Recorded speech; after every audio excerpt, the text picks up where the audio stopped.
Buenos días, hermanos. ¿Cómo están? Bueno, qué bueno visitarles en la última visita del 2015. Si el Señor no viene, el próximo año nos daremos otra vuelta, siempre y cuando el pastor lo tenga bien. Bien, hermanos, yo sé que ese título de sermón lo puede poner a pensar hasta un poco, viviendo la vida cristiana a puerta cerrada, y tal vez si usted medita un poco dice, eso no puede ser. Dios quiere que nosotros vivamos con puertas abiertas para que todo el mundo nos vea. Pues sí, eso es una verdad. Es más, es imposible que la gente no vea su vida cristiana. Nosotros, Pablo lo dice de esta manera, somos cartas leídas.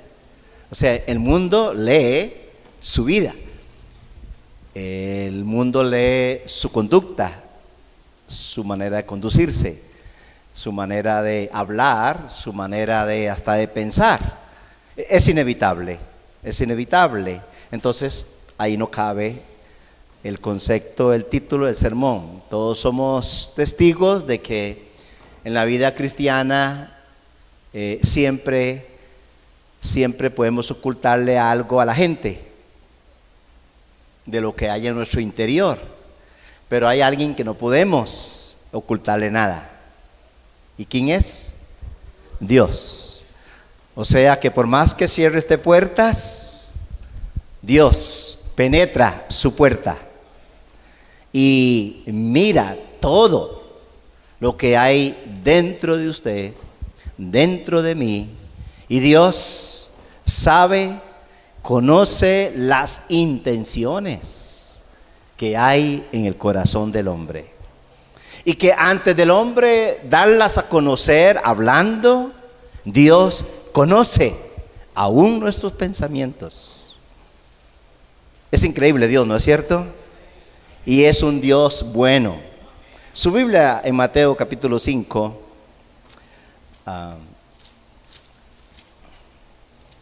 más específicamente en el capítulo 6, el último versículo del capítulo 5, cuando el Señor está hablando su sermón del monte, termina diciendo una frase muy importante. Y Dios dice así: por tanto dice, sé vosotros, sean ustedes, y dice una palabra, perfectos.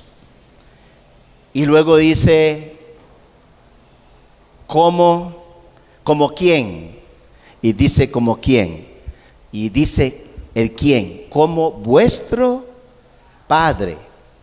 O sea, Dios está diciendo que Él es su Padre. Él es mi Padre. Y dice, como nuestro Padre, vuestro Padre, que está en los cielos. O sea, Dios es perfecto, vuestro Padre celestial es. No es que podrá hacerlo, lo fue, no. Algo continuo, siempre. Dios, nuestro Padre, es perfecto. ¿Habrá algo imperfecto que Dios haga? Respuesta es no. ¿Habrá algo de injusticia en ese Dios? No. Dios es perfecto. Entonces, Dios es nuestro ejemplo, no es ningún hombre.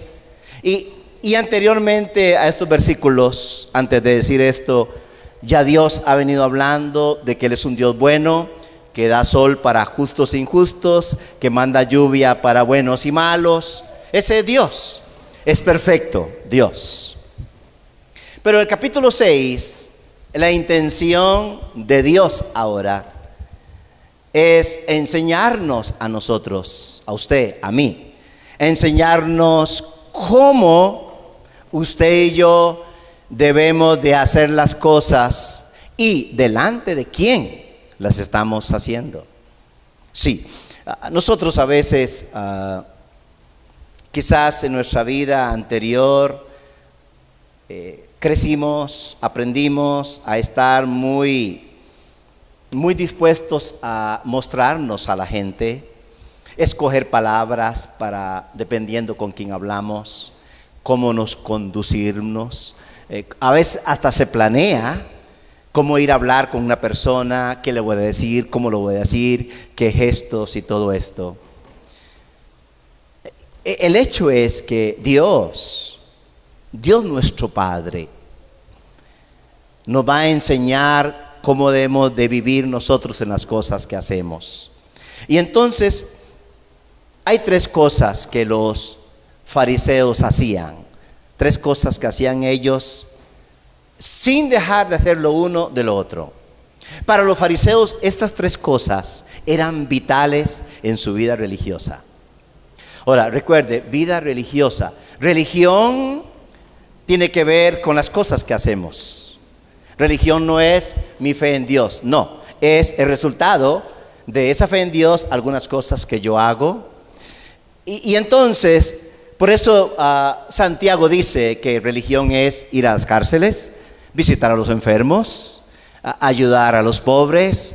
Hacer esas cosas determinan mucho la fe en el Dios que nosotros tenemos. Entonces, para el Señor es tan importante lo que va a enseñar aquí. Les estaba diciendo que los fariseos, 3 cosas que jamás ellos dejarían de hacer. Número 1, dar limosnas. Para los fariseos dar limosnas era parte de su vida religiosa. Jamás pasaría una semana sin que un fariseo diera una limosna. Ahora, escuche, la palabra limosna no es muy utilizada en nuestros cultos. Más bien, mucha gente tiene un menosprecio a esa palabra. Difícilmente, hace un rato la hermana que nos dirigía en el culto dijo, vamos a recoger la limosna de hoy. No, ella dijo, vamos a recoger las ofrendas y mencionó hoy el diezmo. Pero la palabra limosna no es una palabra muy utilizada en el medio evangélico hoy, pero es una palabra bíblica. Pero lo que tenemos que ver es lo que nosotros hemos pensado siempre de esa palabra, o por lo menos lo que nos enseñaron. Yo no sé si usted caminó con su papá, a los que ya somos viejos aquí. Yo sé que hay jóvenes que ni con los papás ya andan, porque como que no, ¿verdad? Es mejor andar solos o con las amigas. Pero hace 30 años andar con el papá, y siendo uno un joven de 15 años era bonito.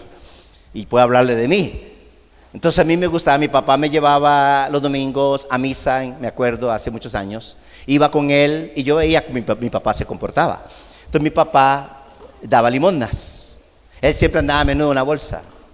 Entonces cuando había una persona en algún lugar, esquina de mercado, qué sé yo, con su vasito, con su mano, mi papá daba limosnas. Y era parte de la vida. Era parte de la vida religiosa en ese entonces. Yo aprendí de limón de ese. Entonces yo crecí con esa idea, que limosna era algo como darle una moneda a alguien, como dar la moneda que nos estorba, que para qué tenerla, y si está mala con mucho más razón, para qué tenerla, mejor dársela a alguien. El hecho es que yo estuve en culto hace un tiempo, y el pastor, después de que recogieron las ofrendas, él miró la ofrenda y no le pareció la ofrenda. Y él tomó el micrófono, gracias hermano, y él se refirió a la iglesia diciéndole, hermanos, no tiene que ver nada con ustedes, escuche, estoy hablando de una iglesia que fui, y él dijo, hermanos, no puede ser la ofrenda que recogimos hoy. Ustedes hoy no ofrendaron. ¿Sabe qué hicieron? Ustedes dieron una limosna a Dios.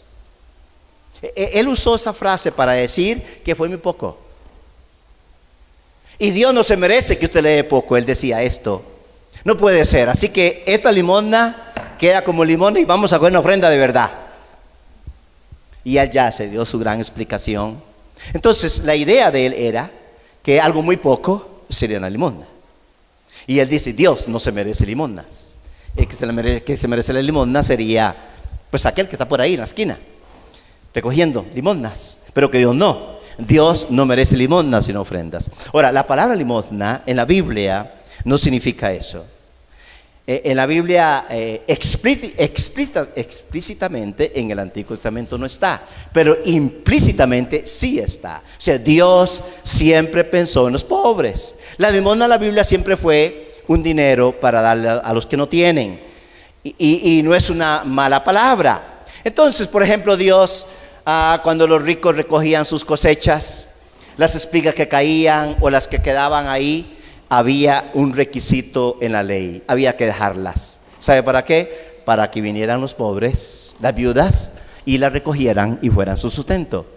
Y no eran pocas espigas que quedaban mucha espiga. No era algo insignificante, era algo valioso. Y entonces Dios determinó, porque recuerde, Dios es bueno, es perfecto, y Dios en su perfección siempre pensó en los que no tenían. Y quienes tenían que darle a los que no tenían, pues eran los que tenían. Así es sencillo. El hecho que este fue el plan de Dios. Usted va a encontrar un proverbio que dice que el que da a los pobres le presta a Dios. ¿Y cuántos creen que Dios paga? Dios paga, claro. Entonces usted encuentra a Dios involucrado siempre con una parte nuestra en darle a personas que no tienen. Así está marcado en la Biblia, en el Antiguo Testamento. Job, por ejemplo, si usted lee un libro de Job, la Biblia dice en el versículo 1, ¿cómo era Job? Dice que era perfecto. Dice que este hombre era reconocido en aquella tierra que habitaba. Y más allá de su tierra, era conocido muy lejos. ¿Saben por qué era conocido Job? Bueno, sí, era muy rico, pero la gente lo conocía no por la riqueza, sino por su corazón de darle a los que no tenían. Dice que él enviaba cabras, enviaba ovejas, y por eso era perfecto. Y no estoy hablando que no tenía pecado, no. Ni tampoco en el 5, capítulo 5, el versículo que leímos, estoy hablando de perfección de no pecado. No, estoy hablando de algo perfecto. Y yo creo que ustedes como iglesia, yo como cristiano, usted como cristiano, puede ser perfecto en eso, así como Dios lo es. Y no estoy hablando de pecado, porque nadie podría alcanzar perfección. Siempre tendremos pecado. ¿Está bien conmigo? Ok, entonces, los judíos en su tradición siempre vivían en un lugar donde hubiera siempre un lugar donde echar limosnas. Siempre. Lo que pasa es que los fariseos llegaron a considerar que la limosna que daban, que además de darle a los pobres, tenía otro fin, según ellos. No Dios, no la ley, no la Torá, no, ellos en su tradición. Ellos dijeron, si nosotros damos limosnas, Dios nos va a ver como justos.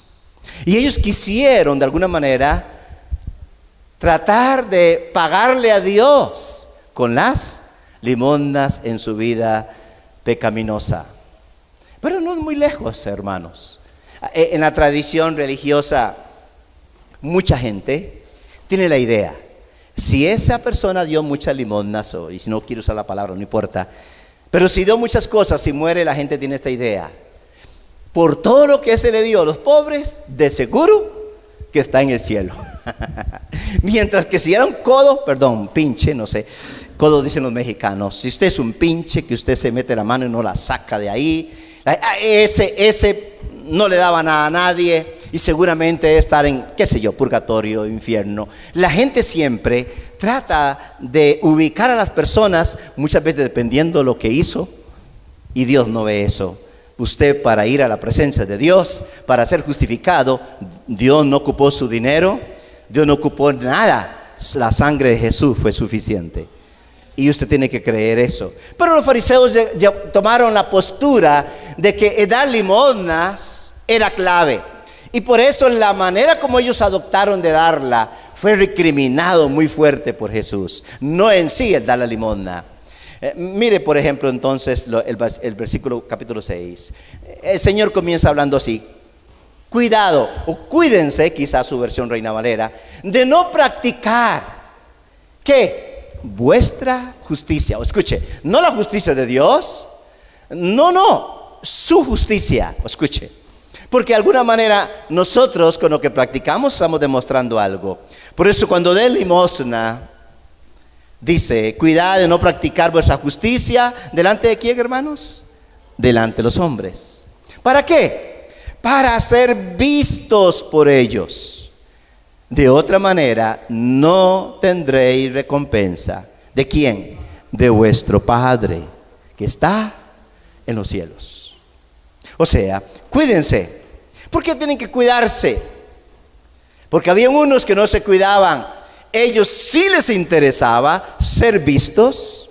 A ellos les interesaba ser reconocidos. Así les hacen un monumento mejor todavía. Por eso, mire el versículo 2. Por eso, note que no determina algo que va a iniciarse para practicar. No, da por un hecho que los que le escuchan lo hacen. Por eso, cuando des limosna, o sea, es algo que se hace, es algo que se practica, es algo que ellos están acostumbrados a hacer. Cuando des limosna, no toques trompeta. Y aquí tocar trompeta no era andar una trompeta pues ahí colgando para tocarla cada vez que dan la limosna. No, tocar trompeta la idea de hacer bulla, ruido, que todos se den cuenta, publicarlo en una extra seguramente anunciarlo por ahí. Es la idea de tocar trompeta delante de ti. ¿Delante de quién? De ti. O sea, los fariseos pensaban en sí mismos, no en Dios. Ellos pensaban en sí mismos. Voy a hacer bulla para mí mismo, ser reconocido yo, ser el importante yo, el ser valorado yo, no Dios, sino mente yo, delante de ti, como hacen quienes, los hipócritas. Y aquí la palabra hipócrita es una calificación para los fariseos. O sea, en el capítulo 6, la palabra fariseo desaparece, pero va a aparecer la palabra hipócrita, y es la palabra que el Señor va a usar aquí para referirse a los fariseos. Y es muy fuerte la palabra, ¿no es cierto? No creo que a algunos de los que estemos aquí nos guste si alguien nos dice en algún momento hipócrita. No sé si usted diría, no, pastor, yo me bajo la cruz si me dicen eso. O pastor, yo no sé, pero ese hombre si me dice eso nunca más le vuelvo a hablar. ¿Qué sé? No sé, el hecho es que la palabra hipócrita es una palabra que puede herir, una palabra que puede producir una reacción, no muy en el espíritu, por cierto, quizás más en la carne. El hecho es que el Señor fue muy fuerte con los fariseos. Hipocresía es utilizar una compostura como una máscara para reflejar algo que uno no es. Eso no es, eso es la realidad aquí. Y entonces dice que como hacen los hipócritas en las sinagogas. Era uno de los lugares de la oración de los fariseos, las sinagogas, y ellos hacían bulla en ese lugar por lo que daban. Y si no estaban en la sinagoga y venían por la calle, pues se paraban en una esquina de la calle y gritaban, no sé, ellos tenían que hacer alarde de lo que estaban haciendo. Todo el mundo tenía que darse cuenta de lo que ellos hacían, de la limosna, de que miren lo que voy a dar para tal persona. Era un escándalo. Ellos les hacía sentirse bien hacerlo así, para ser alabados por ¿quiénes? Por los hombres, no Dios. O sea, a los fariseos no les importa Dios, les importa la gente. Para los fariseos lo importante es lo que pueda decir la gente. Mis hermanos, en nuestra vida cristiana, Dios tiene que ser el más importante de nuestra vida cristiana. Nuestra vida cristiana tiene que reflejar algo acerca con Dios. Es mi relación con Dios lo que está aquí en juego. No es lo que diga la gente, es Dios. Y ellos no, ellos quieren que la gente los vea, que los califique bien. Y además dice lo siguiente: para ser alabados por los hombres. Hay un punto y aparte para luego dar una conclusión. En verdad, dice el Señor, en verdad os digo, que es la frase que viene hablándolo en el capítulo 5 desde atrás, mas yo digo, en cuanto al adulterio, en cuanto a la ira, en cuanto al robar, todo, mas yo os digo, y aquí vuelve a aparecer la frase de Jesús, pero yo os digo que ya han recibido su recompensa. ¿Cuál recompensa? No la de Dios. El aplauso de la gente, el reconocimiento de la gente, esa es la recompensa. Ahora bien, fariseos, nosotros, los discípulos, el Señor para nosotros. Pero, hay un pero tú, ok, pero tú, singular, ya no plural, singular.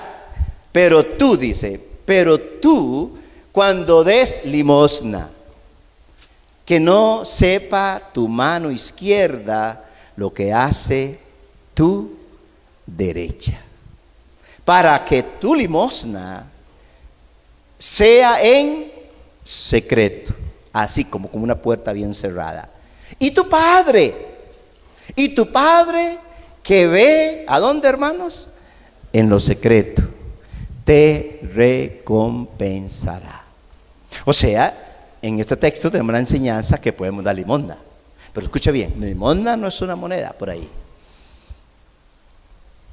Por ejemplo, la iglesia primitiva, cuando la iglesia había una situación histórica de pobreza, algunos hermanos, miren la limosna que trajeron, algunos que podían, vendieron un terreno y trajeron la ganancia del terreno. Esa era la limosna. Como se da cuenta, no era una moneda. Cuando usted ve, habla en la Biblia y puede leer acerca en Hechos capítulo 12, por ejemplo, este hombre centurión, un hombre romano, dice que hacía oraciones, daba limosnas, eran reconocidos así. O sea, la palabra limosna aparece en algunas versiones cuando Pablo recoge, dice la limosna para los santos de Jerusalén. Usa la palabra limosna en algunas versiones, otras dice ofrenda, otras dicen justicia para los pobres. Dependiendo de la versión bíblica que usted lea, encontrará diversidad de ideas. Entonces, una limosna de una manera negativa y una manera incorrecta es cuando nosotros creemos que es lo mínimo. Por ejemplo, hay cristianos que en su tiempo para servir a Dios solo están dando una limosna, pudiendo dar más. Estoy hablando del tiempo, estoy hablando de la disposición, estoy hablando de un concepto equivocado, de darle algo que no sirve, un tiempo poco inservible, pero es lo único que da. O sea, estamos hablando de que Dios se merece lo mejor, no como salgan las cosas por ahí a la ligera. No es eso. Ahora, vamos a la otra cosa que es importante. Jesús dice algo más en el capítulo 6 y luego se va a referir a la oración. Y mire lo que dice: y cuando oréis, dice igual, no seáis como los, otra vez, ¿como quiénes? Los hipócritas. ¿Quiénes son? Los fariseos. Porque a ellos les gusta ponerse en pie y orar en las sinagogas y en las esquinas de las calles. Y otra vez, ¿para qué? Para ser vistos por los hombres. En verdad os digo que ya han recibido su recompensa. Ahora bien, aquí el gran problema es que no habían tantas oraciones públicas en la sinagoga, sino había oración muy en silencio. Y aquí no está en contra Jesús de la oración pública tampoco. El problema de la oración pública, hermanos, es que produce cosas como esta. Yo sé que ustedes no, pero en algunas iglesias cuando el pastor hace una oración, algún hermano al final dice: pastor, dígame, hermana, ¿usted podría escribirme la oración que usted hizo? Sí. Oiga, hermana, ¿y para qué? Ay, pastor, es que fue tan linda para ahora decirla en la noche. ¿Me explico? O sea, hay oraciones públicas que la gente las escucha y la gente las ve como que sirve de magia, como que esa oración podría cambiar mi vida, podría cambiar algo para mí.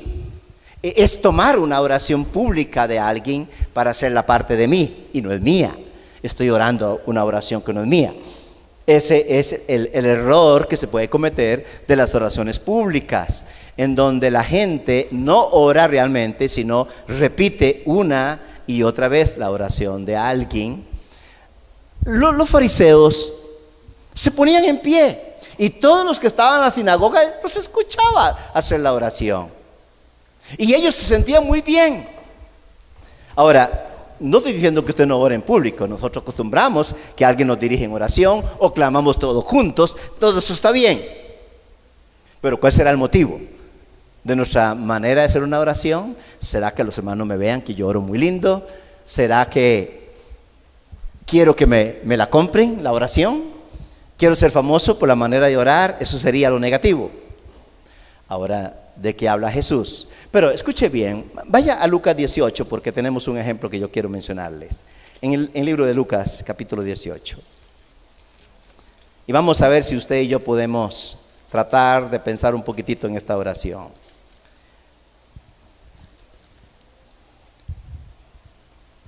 En Lucas. Y tenemos aquí, ¿se acuerda cuando Jesús fue y habla sobre la oración del publicano y del fariseo? 18:11.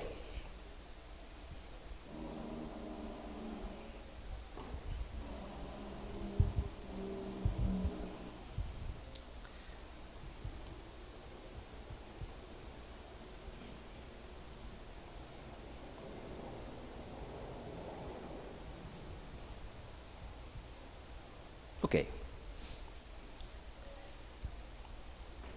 Versículo 9. ¿Ya lo tienen? 18:9. Esta parábola, Jesús cuenta esta parábola para referirse a la oración que un fariseo haría y que hacía realmente. Y mire lo que dice.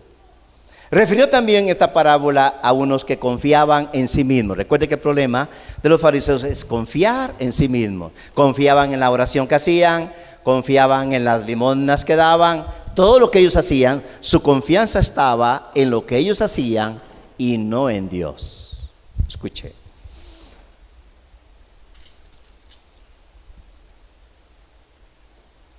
Como justos y despreciaban a los demás. Y aquí está la parábola. 2 hombres subieron al templo. ¿A qué subieron? A orar. Y la parábola se identifica a los 2. Uno era fariseo y el otro un recaudador de impuestos. Solamente con que usted vea eso, alguna persona no diría recaudador de impuestos, diría publicano. Solamente con solo ver usted eso, un fariseo, los prominentes, los religiosos, los que quieren los aplausos, los que la gente admiraba, por cierto, y el otro, más bien lo contrario, los menospreciados, los que nadie quería ni saludarles, los que no eran dignos de nada, los que según los fariseos no merecían la justicia ni el perdón de Dios, los traidores del pueblo porque trabajaban para el imperio romano. O sea, esos 2, uno tiene todo un currículum religioso reconocido en el pueblo y el otro tiene su currículum, y los 2 fueron al culto de oración. O sea, eso es lo que Jesús presenta aquí, 2 hombres haciendo una oración. Y luego dice: y el fariseo puesto en pie, ahí está, como le gustaba a él, ponerse de pie para ser visto, ¿no? Oraba para ser visto, dice, oraba. ¿Para quién? Para sí mismo. ¿Qué es una oración para sí mismo? Piense. En X iglesia por allá, viene un hermano y comienza a orar para sí mismo. Señor, yo te doy gracias, y comienza a hablar por todo lo que hace. Te doy gracias porque el nombre que me puso mi mamá, por los apellidos que yo tengo. Señor, yo te doy gracias por la empresa, te doy gracias. Y él comienza a hablar, no está hablando con Dios, está hablando consigo mismo. Yo sé que usted no ora así, el fariseo oraba así, pero mire, Dios te doy gracias. Empieza bien diciendo Dios te doy gracias, pero aquí comienza, porque no soy como los demás. No soy como los demás. ¿Ha orado usted alguna vez? Señor, yo soy miembro de la iglesia, pero tú sabes cómo es la cosa aquí. Pero yo no soy como todos. Yo no soy como los demás hombres. Y mire cómo los clasifica: estafadores, injustos, adúlteros, y vuelve a ver seguramente de reojo al otro por allá y le dice: y ni aún como este recaudador de impuestos. Yo sé que usted nunca ha orado así, pero habrá gente que ora así y sigue hablando de sí mismo. Yo ayuno 2 veces por semana. Y la Torá solamente pedía un ayuno anual, el día de la redención. ¿Y ellos qué hacen? 2 veces por semana. ¿Hay alguno aquí que ayuna 2 veces por semana? No, no tiene que decir nada. O sea que el fariseo aquí nos gana a todos. Ayuno 2 veces por semana. A mí me gana. A mí me gana. Ayuno 2 veces por semana. Doy el diezmo de todo. ¿Nos ganará o le ganamos nosotros? Doy el diezmo de todo lo que gano. Esa era la oración de él. Pero, hay un pero. Pero el recaudador de impuestos, de pie, a cierta distancia, no quería ni siquiera alzar los ojos al cielo, sino que se golpeaba el pecho diciendo: Dios. Él sí oró a Dios, el fariseo no, el fariseo oró a sí mismo. Él sí oró a Dios. Y él pide esto a Dios, le pide a Dios.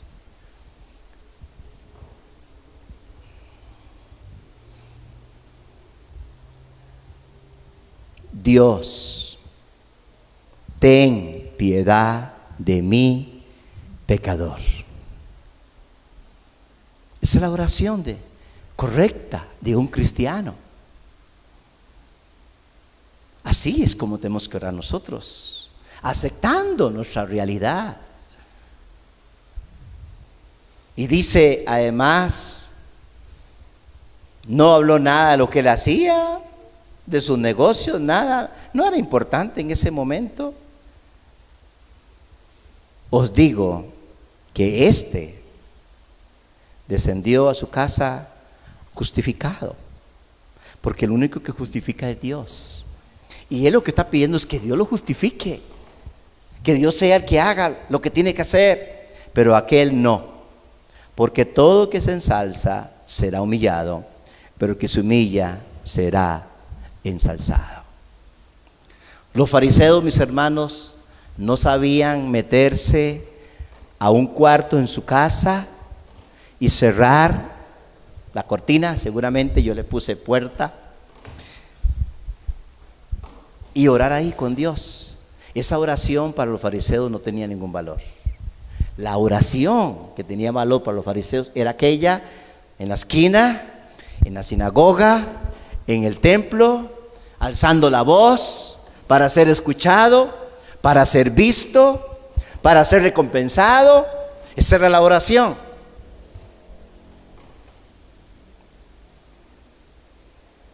Ahora, vaya a Mateo 5. ¿Cuál es la enseñanza de Jesús?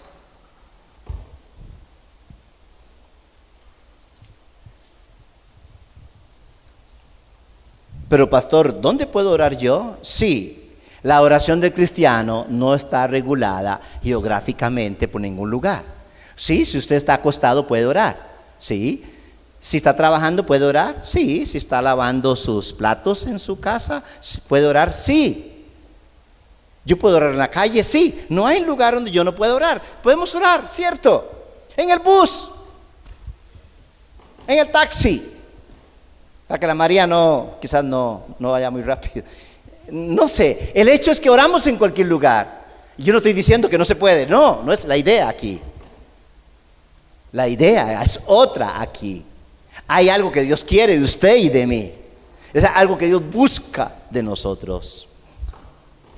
Tenemos en la Biblia de que Daniel abrió las puertas y oraba hacia la dirección del templo. Jesús es nuestro ejemplo. Muy de noche iba al monte a orar después de terminar su día, o se levantaba muy de madrugada, iba al monte a orar. Pero esos eran los lugares secretos de Jesús, ir solo al monte. Tenemos que aprender a buscar al Señor en un lugar de secreto, de estar solo con Él, donde nadie está ahí, solo hay alguien que está ahí, es Dios. Y eso es la clave aquí. Mateo 6 entonces. Pero tú, cuando ores, versículo 6, entra ¿dónde? En tu aposento. Y cuando hayas cerrado la puerta, no antes. Estamos hablando que usted está asegurado de su privacidad. Es su tiempo íntimo aquí. Es un tiempo hermoso con Dios. Es ahí donde Usted puede expresarle a Dios todo lo que hay en secreto. Y Dios va a hacer algo después. Y entonces dice, pero tú entra en tu aposento y cuando hayas cerrado la puerta, ora a tu Padre. ¿A quién tiene que orar? A tu Padre. Ya, que está en secreto. Y tu Padre, que ve en lo secreto, te recompensará. ¿Qué va a hacer Dios? Recompensarnos. ¿Cuál era la recompensa de los fariseos? No era de Dios, era populares, el aplauso de la gente. Ahora, si hay algo necesita la iglesia o necesita el cristiano, es este tiempo, mis hermanos. Y yo no sé si usted lo tiene. No importa el día, la hora que usted diga, este es mi tiempo mío con Dios. Muchas veces nosotros en la iglesia, algunos hermanos me han dicho, pastor, yo necesito ir al culto de oración. ¿Por qué? Porque yo cuando oigo a los hermanos orando, yo me emociono y comienzo a orar. Y está bien. ¿De qué manera? Usted me pregunta a mí, ¿cómo aprendí yo a orar? Yo aprendí a orar en la iglesia, hermanos. Y viendo los hermanos. Y ya después ya yo solito, ya yo fui. Pero difícilmente los cristianos nos vamos a un curso para aprender a orar. Quizás sí lo hay, pero casi siempre aprendemos en la iglesia. Yo aprendí en la iglesia a orar, a cantar, a adorar. Yo aprendí ahí. Y es tan importante que si usted adora, todos los que vengan a la iglesia aquí van a adorar, porque lo ven a usted adorando. Y si usted canta, otros hermanos dicen, aquí cantemos, porque imagínense, yo aplaudí porque vi a gente aplaudiendo. A mí nadie me dijo que había que aplaudir. O sea, hay muchas cosas de la liturgia cristiana que yo lo aprendí en la canonía cristiana, sin necesidad de ir a ningún curso. Pero luego eso que aprendí ahí, hay que llevarlo ahora sí a un secreto personal con Dios. Cuando usted puede ver la vida de Jesús, cuando Jesús tiene que encontrarse en una intimidad profunda con el Padre, Jesús trae a algunos de sus discípulos, les invita a orar con Él. Mi alma está muy triste, les dice, necesito que oren. Él está pidiendo y Él dice que se va unos pasos más adelante y Jesús comienza a orar ahí a su Padre. Y usted conoce la oración. Padre, la oración era esta: Padre, si es posible, pasa esta copa de mí. Era tanta aflicción, tanto dolor, que sus poros se abren. Hay una profundidad en esa oración de Él. Hace la oración, viene a buscar al grupo de intercesión de la iglesia de Él, y están durmiendo los tres, ¿sí?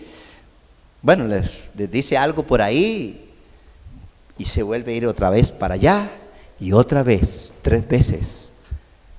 La misma ruego con el Padre, pero siempre Él diciendo: Padre, pero no se haga mi voluntad, sino la tuya.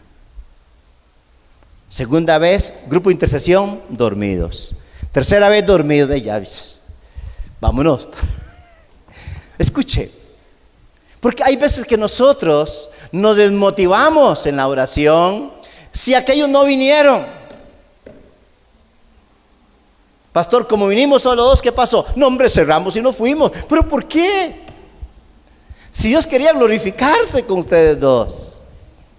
Algunas iglesias han eliminado el culto de oración porque casi nadie llega. Es el error más grande. Aunque hayan 2 o 3. O si, pastor, pero solo llegué yo, ore usted solo. Dios te va a recompensar por tu tiempo de intimidad con Dios. Y yo hablo con pastores, ¿y ustedes tienen reunión de oración? Ah, no, ¿por qué, pastor? Si es que nadie venía. ¿Y qué? ¿Y usted? Y es que yo estoy muy ocupado. Ah, ni usted tampoco, entonces. O sea, el hecho es que nosotros siempre, para tener comunión con Dios, siempre tenemos una buena excusa. que trabajo, que estudio, que las extras, que los niños, que mañana, que la madrugada. Siempre habrá algo.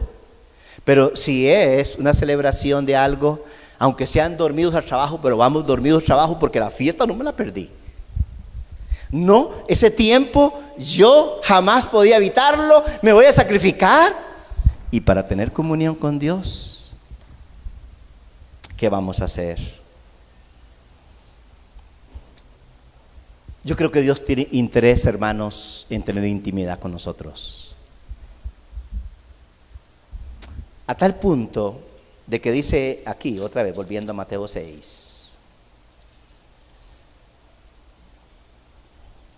Y cuando oréis, no seáis como los hipócritas, porque a ellos les gusta orar de pie. Pero cuando sigue más adelante dice, versículo 7, y al orar,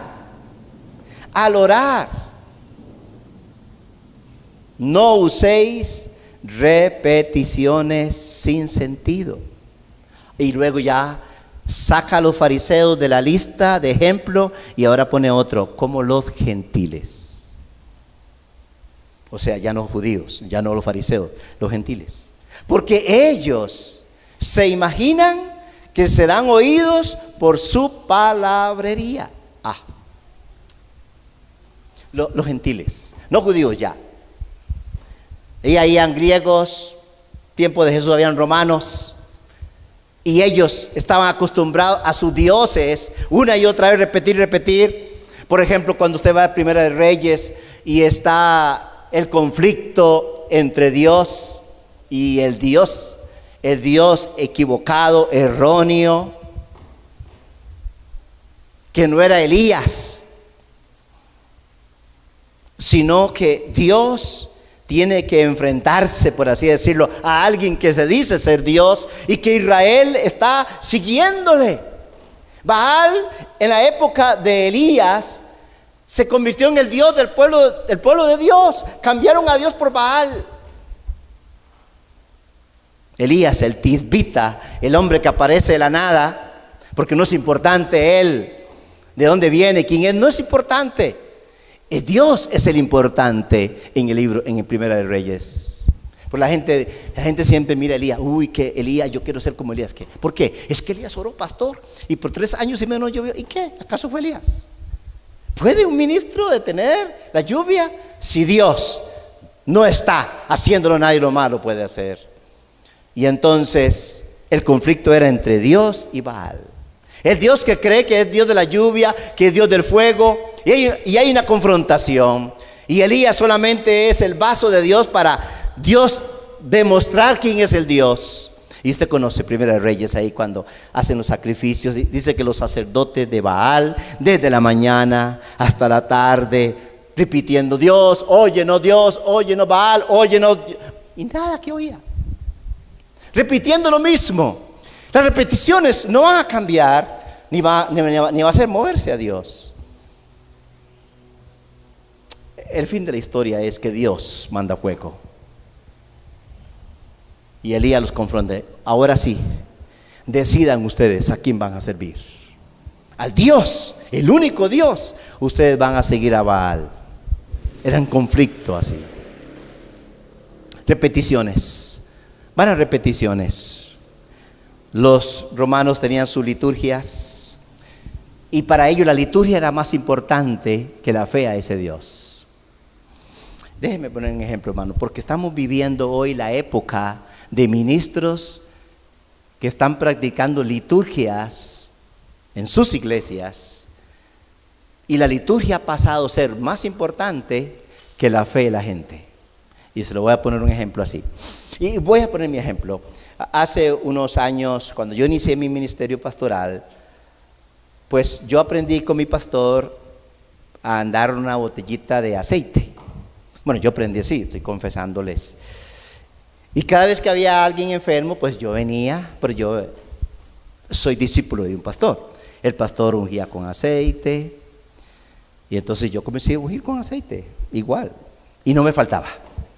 Entonces la gente se acostumbró a que cada vez que lloraba por un enfermo, le pusiera aceite. Y cuando el Señor me mostró de que eso no era lo vital, que lo que vital es la oración, no en sí el aceite. Entonces cuando yo cambié en la iglesia y visitaba a un hermano, siempre fui al pastor, vea, ya oró por mí. Sí, hermana, ya oramos. Pastor, pero le falta algo. ¿Qué? Que no me ungió, pastor. Y es que si usted no me unge, es que si usted me unge, yo estoy muy seguro. Si usted me unge, yo estoy segura. ¿En qué está creyendo ella? En la liturgia, no en la oración que había hecho. ¿Me está entendiendo, mis hermanos? ¿Y qué? Por eso hoy hay ministros, hay iglesias que ofrecen cosas, hasta amuletos, y la gente dice, si usted quiere la bendición de Dios, tiene que traer tanto de dinero y se lleva esto para la casa. Qué fácil, ¿verdad? Y yo lo doy no tengo que orar, no tengo que buscar a Dios, solo doy ese dinero y me llevo. La liturgia es las cosas que nosotros hacemos. Y usted me dice, estoy de rodillas, sería la liturgia, está de rodillas, sí, pero si su corazón está torcido con Dios, su liturgia de rodar la rodilla no funciona. Y hay gente que cree que la liturgia es más importante que el corazón. Sí, acuérdese cuando Caín trajo su ofrenda, todo estaba bien, la puso ahí, celebró su ofrenda, no hizo diferente a Abel, a excepción de lo que cada uno sacrificó, de lo que cada uno trajo de ofrenda, pero que miró Dios. Miró a Caín primero por dentro. Su corazón estaba torcido. Hebreos dice que la fe de Abel fue la diferencia. Caín hizo lo ceremonial, hizo el ritual y no funcionó. Porque Dios conoce el corazón de las personas. Entonces, la liturgia hoy son algunas cosas que mucha gente está haciendo hoy. Hoy la gente está en la liturgia de tirar sal, están decretando, pactando, está enlace haciendo todas estas cosas. Y un montón de cristianos haciendo las liturgias y no viven una vida cristiana a una puerta cerrada, que es ir a meterse en el secreto para hablar con Dios. Y Dios no necesita liturgias. Dios conoce el corazón de cada uno de nosotros y Él mira lo que hay en su corazón cada vez que oramos a Dios. La liturgia no es lo que mueve a Dios, mis hermanos.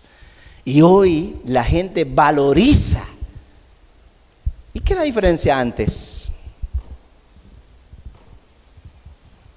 Alguien me dijo a mí, pastor, si usted quiere, le vamos a consagrar y a ungir el lugar de reunión. ¿Y para qué? Para que esté ungido. Yo no necesito que el edificio esté ungido. Los que se reúnen en ese lugar son los que tienen que estar ungidos. Y usted, mi hermano, cuando usted vino a Jesús, cuando usted confesó a Cristo con su corazón, cuando usted recibió a Jesús, la unción del Espíritu Santo vino sobre ti. Y 1 Juan dice que la unción ya está contigo. Y pues si quiere cantar, la tengo, no la tengo, o sea, si usted está en Cristo, la tiene. Si no está en Cristo, no la tiene, punto. Así de sencillo. Si estás en Cristo, tiene la unción. ¿Me explico? Pastor, una tercera unción, ¿cómo así? ¿Cómo le hago? La gente termina el culto, alguna gente está ahí, pastor, écheme la última bendición, la última. O sea, como quien dice, algo más. La gente está buscando liturgias para irse tranquilo por la casa. Lo que Jesús está diciendo en Mateo 6 es, entra a tu cuarto, cierra la puerta. Lo más hermoso que puede ocurrir entre usted y Dios está ahí en el secreto de usted con Dios. Cuando Jesús fue a la cruz, ¿saben a dónde ganó? ¿Dónde conquistó Jesús? Porque pudo ir hasta la cruz. Lo ganó en Getsemaní, orando con su Padre. Dice, cuando él oró, vino un ángel y lo fortaleció. Y Jesús dice, vámonos, ya sucedió a lo que yo vine aquí a este monte, vámonos. Y fue la misma noche que fue tomado, fue la misma noche que fue entregado, vino el día siguiente, fue a la cruz, pero eso lo ganó en su secreto con Dios. ¿Qué quiero decirle, mi hermano? ¿Usted debe venir a la intercesión de la iglesia? Sí. ¿Debe venir a la adoración de la iglesia? Sí. ¿Hay ayuno en la iglesia? Bueno, sí. Pero usted necesita un tiempo solito con Dios. Si usted va a predicar, yo sé que usted no lo hace, pero alguna gente, pastor, ¿puedo predicar tal parte? ¿Puede orar por mí? ¿No ora usted? Pues no, es que no he tenido tiempo. Y él está pretendiendo que yo ore por él. ¿Entiende? La liturgia. Si el pastor ora por mí, predico bien mañana. ¿Qué poder tengo? Si oro por él, va a predicar bien. No funciona. Eso es liturgia. Usted necesita meterse con Dios. Usted va a cantar, va a dirigir, va a aconsejar, va a hablar algo. Yo no sé. Métase con Dios un tiempo. Dios, necesito de ti. Y tenemos que aprender, mis hermanos, porque usted vive su vida cristiana en la semana, aislado quizás de la iglesia, de la comunión, del mismo pastor, y usted necesita mañana. Y por eso el Salmo 91, el que habita bajo el abrigo del Altísimo. Eso es habitar en Él, hermanos. No es el hecho de abrir el Salmo y abrirlo por ahí, ya. Señor, aquí está abierto ya, me duermo tranquilo. ¿Por qué? Porque el Salmo 1 no funciona. Eso también sería liturgia equivocada. Una vez más sería lo ceremonial de ponerle el Salmo 91 abierto. No, hermanos, la vida cristiana no es eso. Es una relación personal con el Señor. Y entonces cuando nosotros hablamos, es establecer una relación íntima con Dios. Pero vean qué interesante que Jesús dice esto. Cuando Él dice que no usemos repeticiones, mire por qué. Por tanto, no os hagáis, versículo 8. Por tanto, no os hagáis semejantes a ellos. ¿Por qué? ¿Por qué? ¿Por qué la repitiera? No, porque vuestro Padre sabe lo que necesitáis antes que vosotros le pidáis. Pero a nosotros nos gusta recordarle a Dios las cosas porque a Él se le olvida. Señor, y no se le olvide, Señor, que yo ayuné 5 días. ¿Y para qué ayunó 5 días? Para que mi hijo cambie. Usted manipuló a Dios. Ayunó 5 días y ahora Dios tiene que decirle, su hijo está cambiado ya. Las oraciones no son para manipular a Dios, mis hermanos. Ojo con sus ayunos o mis ayunos. ¿Para qué ayuna? ¿Cuál es la razón del ayuno? ¿Es acercarse a Dios? ¿Es estar en un secreto con Dios? ¿O es para manipular a Dios? Voy a ayunar, ¿para qué? Para que el Señor me dé casa propia. Ok. Termina el ayuno, Señor, ya, yo hice mi parte de la liturgia, le toca a usted ahora. Señor, ya ayuné, espero el aumento de salario la otra semana. Ya yo hice mi parte, la liturgia, ahora le toca a usted. Muchos creyentes viven así, manipulando a Dios. Yo sé que ustedes no hacen eso, pero si lo ha hecho, hay que pedirle perdón al Señor en esta mañana. Dile, Señor, perdóname porque muchas veces que he orado ha sido tratando de manipularte, sobornarte. Claro, y los papás tienen la culpa con los hijos. Hijo, si vas al culto el domingo, te invito a una hamburguesa después. Hijo, ¿por qué va al culto? Porque voy a comer hamburguesa. No es por Dios, es por la hamburguesa. Es que papi me dijo que si iba al culto me invita a comer. Tenemos que enseñar lo correcto a nuestros hijos. Yo sé que podemos premiar al hijo con un regalo, invitándolo a comer, invitándolo a algo. Sí, somos padres. ¿No es cierto que Dios es bueno y a veces nos sorprende con algo que ni le hemos pedido? El padre es así. Mi hija me dice: papi, yo no necesitaba tal cosa, pero estoy contenta por lo que me regalaste. Sí, no me lo pidió, pero un buen padre es un buen padre. Entonces ella no hizo nada, simplemente lo que hace es recibirlo con gratitud. Ese es un buen padre, que en algún momento le da un caprichito. Sí, Dios no está dando siempre caprichos, pero a veces nos da un capricho por ahí. A veces Dios nos sorprende con una bendición que no esperábamos. Dios es así. Un deseo por ahí en vez en cuando, pero no siempre. Lo que siempre va a hacer es suplir nuestras necesidades. Y por algún momento por ahí nos sorprende con algo. Porque Dios es un buen Padre.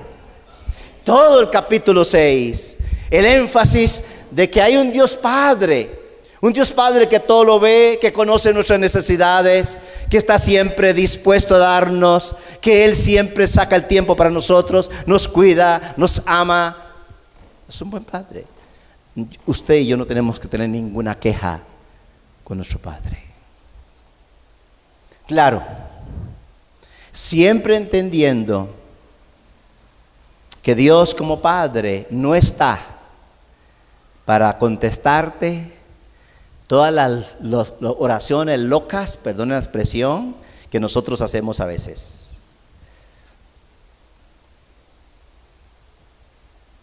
Y es cuando le ordenamos a Dios que haga cosas. Dios las va a escuchar porque Él va a escucharlas, pero responderlas. Él va a responder cuando usted y yo nos conectamos con su voluntad. Y la voluntad de Dios es amén siempre. Y si no es la voluntad de Dios, acepte las cosas como están. Un cristiano vive cada día con una seguridad, viviendo de que Romanos 8:28, a los que aman a Dios, todas las cosas. ¿Cuáles cosas? Nos ayudan a bien. Y al principio algunas como que no. Pero cuando ya termina y pasa un tiempo, sí, terminó en algo bueno. Y gracias a Dios por tener un Padre así. Y si tuviera que hablar un poco sobre el ayuno, miren, los fariseos cuando ayunaban, no se bañaban, andaban, su rostro reflejaba que estaban en ayuno. Ellos aparentaban cilicio, que cualquiera que lo viera está ayunando. Mientras que el Señor dice: cuando usted ayune, use ungüento, usted ande sonriendo, que alguien diría: ah, ¿qué va? Ese no está ayunando. ¿Por qué? Es que mire, tú que has desayunado bien para que ande con ese gozo. O sea que para que el ayuno sirva, hay que reflejar entonces un rostro que refleja de que algo no está bien, que algo está mal, que estoy sufriendo, que la tribulación termina a las 3 de la tarde, a las 12, no sé, y que entonces hay que reflejarlo. No. Más bien, el verdadero ayuno no es muchas veces que nosotros religiosamente queremos pretender hacer. Pero Dios nos llama, de hecho que sí. En el capítulo 6, cuando el Señor dice de la siguiente manera: cuando Él habla de que ayunemos, que sea porque queremos buscar la dirección de Dios en nuestra vida. Dios, queremos que se haga tu voluntad. Queremos reflejar, Señor, un estilo de vida que te honre a ti, que te dé la gloria a ti. Por último, hermanos, quizás todos nosotros cada día tomamos decisiones en nuestra vida. Usted necesita meterse un tiempito con el Señor para tomar una decisión correcta. Señor, esta es mi situación. Pase ahí, cuéntele a Dios. Muchas veces se lo contamos al consejero, al vecino, a la vecina, y a Dios no le hemos dicho nada. de nuestra situación. Saque un tiempo para consultar a Dios. Dios, ¿qué decisión debo tomar con mi vida? Como joven me están tentando tal cosa, como esposo, como padre, en fin, como iglesia. Tiempo de buscar a Dios para una dirección de Dios. Esos son ayunos que son importantes, donde no manipulamos a Dios. Es que Dios pueda dirigirnos en las cosas de nuestra vida cristiana.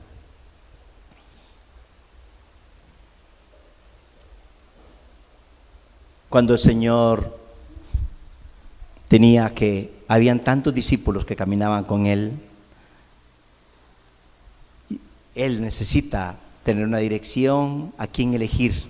Necesita elegir 12 de todos los que andan con Él. ¿Y sabe qué hace Jesús? Pasó la noche orando. Increíble. Si Jesús, que no tenía pecado, que podía saberlo, oraba. ¿Y nosotros? Y en la mañana siguiente llamó a los 12. Es la única respuesta que yo tengo para decir por qué no llamó a algunos y a estos no. Porque yo hubiera llamado a este y a este no. Porque había algunos que caminaban con Jesús que quizás tenían más atributos que algunos de los que Él llamó. Pero Dios, Jesús en el secreto con Dios, llamó a los que Dios le dijo que llamara. Decisiones importantes, se recibe la dirección en un cuarto, cerrada la puerta, que indica intimidad con Dios y eso. Yo sé, hermanos, que todos los que estamos aquí, me incluyo, que tenemos que sacar más tiempo en tener comunión con Dios. Yo sé que es más fácil hacer otras cosas. Es más fácil que el pastor ore por mí y si puede que me unja, por supuesto. Es más fácil todas esas cosas, pero Dios nos llama a entrar un tiempo con Él. Y es una invitación de Dios. No el pastor, Dios te invita a tener un tiempo de comunión con Él. ¿Por qué no le decimos al Señor en esta mañana: Señor, perdóname justamente por eso, por no tener comunión contigo? Padre, todos los que estamos aquí estamos involucrados en familia, en trabajo, estamos involucrados en tantas cosas. Y tu palabra en esta mañana nos invita, tú nos invitas, a que además de estar en una reunión en la iglesia, orar en público, tú nos invitas a tener un tiempo de intimidad contigo, Señor. Y Señor, en esta mañana te pedimos perdón. Y yo también, Señor, te pido perdón, porque muchas veces los trabajos, las cosas que hacemos, pasa el tiempo y no hemos tenido intimidad contigo, Señor. Padre, yo oro para que mis hermanos puedan en algún momento apagar la televisión, quitar la novela, seguramente, quitar la distracción y meterse, aunque sean 5 minutos, en un cuarto y cerrar la puerta. Hablar contigo en secreto, Señor. Señor, yo oro para que tú, que produces el querer y el hacer, produce esto en mis hermanos, en los padres de familia, en las madres, esposas, en hijos, en jóvenes. Que esta invitación tuya de tener intimidad contigo sea algo que se convierta en un deleite para nuestra vida cristiana. Vida cristiana en la puerta cerrada, Señor. Padre, en el nombre de Jesús, para que luego tú nos uses en público, y esa es la recompensa tuya, en que tú te glorificas. Padre, muchas gracias en esta mañana por la vida de mis hermanos, por sus familias, para que habiten en ti, Señor. Con acción de gracia yo te lo pido en el nombre de Jesús. Amén. Si puede decir amén, dígalo. Dios les bendiga, hermanos, y gracias por este tiempo.